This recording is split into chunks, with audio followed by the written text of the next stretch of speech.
Hello, good morning po. Samahan niyo ako. Gagawa tayo ng organic calamansi juice. Ito po yung ingredients. Siyempre, calamansi lang. Prutas ng calamansi kasi marami akong calamansi. Nag-harvest kami ng isang araw. Tapos, asukal ang kailangan. Yung una pong gawin natin, hugasan yung calamansi juice. Tapos, hihiwain siya. Hihiwain.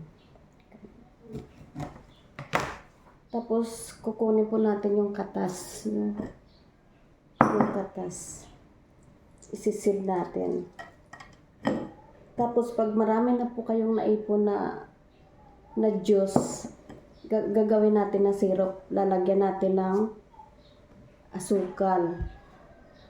1:1 yung ratio ng juice at saka yung sugar, pero depende po kung ano yung gusto nyo, matamis o medyo matabang.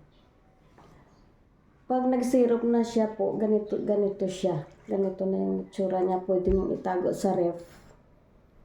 At saka kung gusto nyo uminom ng juice, magtimpla, ganito na yung gawin nyo. Lagay lang sa baso, tapos maglagay lang ng syrup.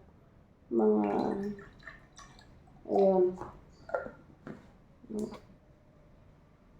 Ganito po, kadami. Tapos, lagyan lang po siya ng tubig. Pwede siya lagyan ng malamig or mainit na tubig.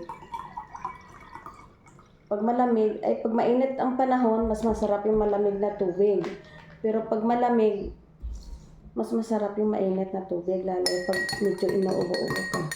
Ganito lang po siya. Madali lang po. At saka hindi mabigat sa budget. Yung iba nilalagyan ng honey. Matikman nga.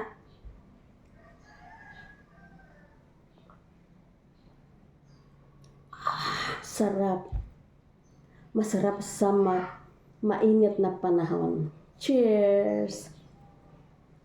Thank you for watching.